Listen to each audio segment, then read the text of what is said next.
Assalamualaikum warahmatullahi wabarakatuh. Hai, gimana nih kabar kalian hari ini? Semoga dalam keadaan baik ya. Alhamdulillah aku bisa share lagi beberapa kegiatanku di pasar tradisional. Di video kali ini aku disibukkan dengan mengupas semua stok Tales Bogor yang ada di jongkok ibu aku ya teman-teman. Jadi ini tuh teman-teman kayak kegiatan rutin seminggu sekali.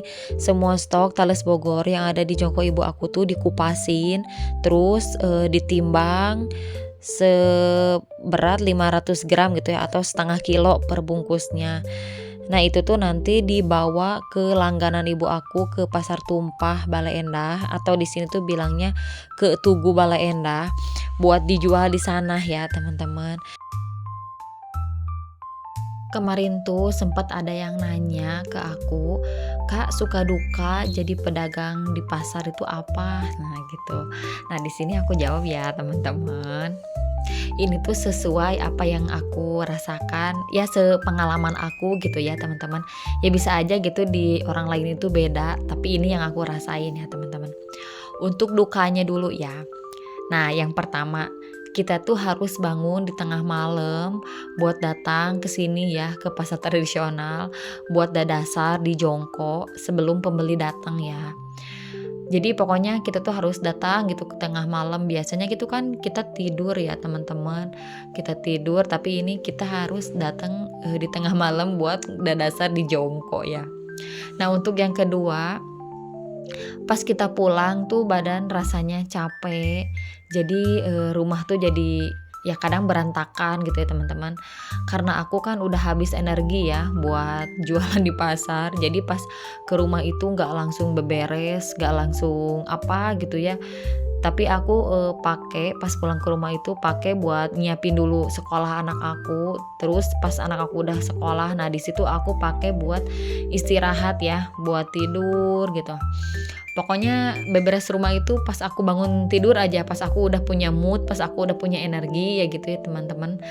Itu tuh kadang aku bangun jam 10 siang atau jam 12-an gitu ya. Nah, di situ baru aku punya energi buat beberes di rumah. Ya jadi pokoknya pas pulang dari pasar tuh aku pakai waktunya buat istirahat ya teman-teman. Nah, untuk yang ketiga, aku tuh jadi jarang bersosialisasi sama tetangga ya teman-teman. Terutama sama bestie-bestie aku ya yang di sekeliling rumah. Biasanya dulu tuh pas aku masih jadi ERT full di rumah, aku tuh suka main ke rumah tetangga aku buat nyeblak, buat ya ngobrol, curhat, ya apalah gitu ya, kegiatan ibu-ibu kalau lagi ngumpul sama teman-teman ya gimana. Ya gitulah ya Kak, ngobrol, curhat, terus ngebahas yang lagi viral misalkan gitu ya, atau liliutan kayak gitu. Nah tapi semenjak aku jualan di pasar tradisional ini tuh aku jadi gak punya waktu gitu, gak punya waktu luang buat kumpul lagi sama tetangga-tetangga aku ya teman-teman. Karena kan pas pulang dari pasar tuh waktu aku dipakai buat istirahat, buat beberes rumah sama ngurus anak-anak aku. Nah paling itu sih dukanya. Itu tuh sesuai sama pengalaman aku ya teman-teman. Kalau di orang lain tuh aku nggak tahu ya. Ini mah sepengalaman aku. Nah untuk sukanya, yang pertama, aku pergi bawa barang dagangan, terus aku pulang bawa uang. Itu ya yang pertama. Jadi aku pergi itu riringkih dia bawa dagangan aku. Terus pulangnya itu alhamdulillah laris manis. Jadi pulangnya aku punya uang ya teman-teman. Yang kedua, aku tuh suka dikasih sayuran sisa jualan temen aku ya. Jadi di sini tuh kan teman aku banyak ya pedagang, sesama pedagang gitu ya teman-teman. Terus suka ada sisa-sisa sayur nih. Nah mereka tuh nggak mau ribet, nggak mau dibawa pulang lagi. Nah biasanya sama mereka itu dikasih lagi ke sesama pedagang. Jadi aku tuh pulang selalu bawa sayur gratisan ya teman-teman. Lumayan kan buat stok di rumah. Apalagi si sayurannya itu bukan sayuran yang busuk ya teman-teman, tapi sayuran yang layak makan. Ya sayuran yang memang mereka itu nggak mau ribet gitu, nggak mau dibawa pulang atau dijual lagi. Jadi ya udah dikasih aja ke sesama pedagang ya teman-teman. Nah terus yang ketiga, Kan hampir semua keluarga ibu aku itu jualan di pasar ya teman-teman. Nah kadang uwa-uwa aku tuh suka ngasih uang atau ngasih jajanan gitu ya buat anak-anak aku di rumah. Terus sering juga aku tuh ditraktir buat makan gitu ya di pasar. Jadi aku nggak perlu ngeluarin uang buat makan di pasar ya teman-teman. Nah lanjut buat yang keempat. Nah di sini buat yang keempat itu aku bisa ketemu sama ibu aku, adik-adik aku, sama bapak aku ya. Karena jujur dulu itu pas aku full di rumah, aku tuh jarang banget ya ketemu sama mereka. Karena aku fokus ke pekerjaan rumah ya, kayak ngurus anak-anak, beberes rumah, ya pokoknya kegiatan di rumah ya teman-teman. Jadi aku tuh jarang ketemu sama mereka. Nah yang kelima, aku bisa berhemat ya dengan belanja kebutuhan rumah di pasar, tentunya harga jadi lebih murah ya teman-teman. Nah jadi di situ aku bisa berhemat pengeluaran rumah tangga ya. Terus aku juga bisa nabung sedikit-sedikit dari hasil jualan ya teman-teman. Karena jujur dulu itu aku gali lubang tutup lubang itu beneran capek ya, nggak ada ujungnya. Tapi setelah aku ada kegiatan jualan di pasar, alhamdulillah di sini tuh sedikit demi sedikit keuangan aku jadi lebih baik ya teman-teman. Ya jadi begitulah ya teman-teman. Semoga sedikit banyaknya terjawab ya pertanyaannya. Itu tuh sesuai sepengalaman aku ya teman-teman. Nggak tahu ya kalau di orang lain. Nah lanjut di sini tuh karena aku gak lama sih ya bantuin ibu aku di pasarnya. Jadi di sini aku tuh mau belanja kebutuhan aku ya. Jadi pas udah beres ngupasin tales Bogor, di sini aku lanjut mau beli ayam, terus mau beli telur, sama mau beli pisang ya teman-teman. Nah nanti aku mau tunjukin suasana di pasar Bale Endah pas jam 4:10 ya teman-teman. Ini tuh videonya pas hari Minggu, jadi lumayan gak terlalu ramai ya pasar, karena mungkin ada pasar tumpah ya. Jadi di Dayakolot atau di Bale Endah tuh ada beberapa pasar tumpah kayak di Tugu, terus ada di STT Telkom. Nah jadi mungkin yang pada ke pasar itu sedikit ya, karena mereka mungkin mau sambil jalan-jalan gitu ya ke pasar tumpah.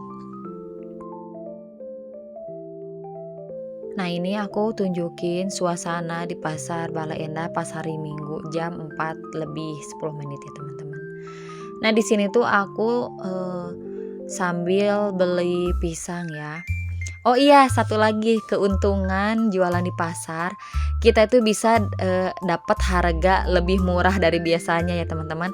Kayak misalkan nih harga pisang itu sekilo 6.000. Nah kadang aku jadi 5.000 gitu belinya. Terus nggak jarang juga aku dapat bonus ya. Kayak misalkan ini 4.000-an, udahlah jejegin jadi 5.000 misalkan kata aku teh. Nah nanti teh sama si bapaknya kadang suka dikasih satu sisir pisang lagi gitu buat ngejejegin 1.000-nya ya teman-teman. Ya jadi sebetulnya lebih banyak sukanya ya daripada dukanya. Oh ya teman-teman, ini sedikit mau cerita ya, tapi ini tuh bukan pamer, bukan ria atau apa, maaf banget ini mah bukan ya. Ini mah sharing aja gitu ya, semoga kalian juga terinspirasi. Nah semenjak aku jualan ke pasar tradisional, kan aku bangunnya itu jam 12, terus persiapan buat ngolah itu sampai jam 1. Nah di situ aku suka nyempetin buat sholat tahajud gitu ya teman-teman, sholat malam yang biasanya itu aku nggak pernah ngelakuin itu ya, nggak tahu kenapa gitu ya. Sekarang itu setelah sholat tahajud tuh jadi nggak takut lagi gitu kalau misalkan mau ke pasar ya. Maksudku kan di sini pernah ada kejadian kayak begal atau apa gitu ya di daerah sini. Nah semenjak aku ke pasar itu jadi aku nyempetin dulu gitu buat sholat malam, buat berdoa semoga gak terjadi apa-apa gitu ya di jalan. Jadi berdoa biar pulang pergi dan pulang itu selamat gitu ya teman-teman. Mohon maaf ini mah bukan ria atau apa ya, mohon maaf ya teman-teman. Aku mah cuma sedikit cerita, siapa tahu kalian terinspirasi gitu ya. Kalau misalkan bangun di tengah malam itu usahain buat sholat tahajud, sholat tobat ya, sholat malam gitu ya teman-teman. Nah, lanjut di sini aku ke jongkok adik aku ya. Jadi sebelum pulang di sini aku mau minta stroberi dulu.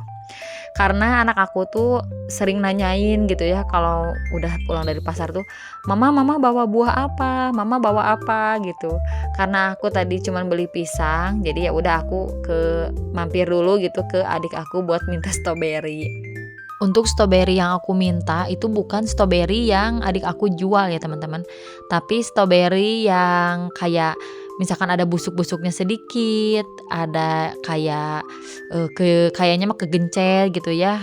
Stroberinya itu yang benar-benar yang ya yang sepotong-sepotong gitulah ya, bukan stroberi yang dia jual. Karena ya kalau yang dia jual mah ya aku pasti beli ya teman-teman, karena kasihan juga kan masa minta terus. Nah, kalau yang dipinta itu ya stroberi yang bocel-bocel, yang sama dia itu nggak akan dijual ya. Nah, lanjut di sini setelah aku milihin stroberi di sini aku lanjut pulang ya teman-teman. Karena di sini badan juga udah capek banget, terus waktu juga ini udah hampir jam 5-an ya. Nah, ini itu di sore hari ya. Anak aku tuh minta jalan-jalan ke daerah pesawahan yang ada di daerah Sukabiru sih ya teman-teman. Jadi ya udah aku nemenin mereka buat jalan-jalan. Nah, kebetulan anak aku yang pertama itu nggak masuk video karena dia lagi lari-lari di depan ya sama temannya. Oke deh, segitu dulu ya video dari aku. Terima kasih yang sudah menonton dari awal sampai akhir. Mohon maaf apabila ada salah-salah kata. Insya Allah kita ketemu lagi di video selanjutnya. Wassalamualaikum warahmatullahi wabarakatuh.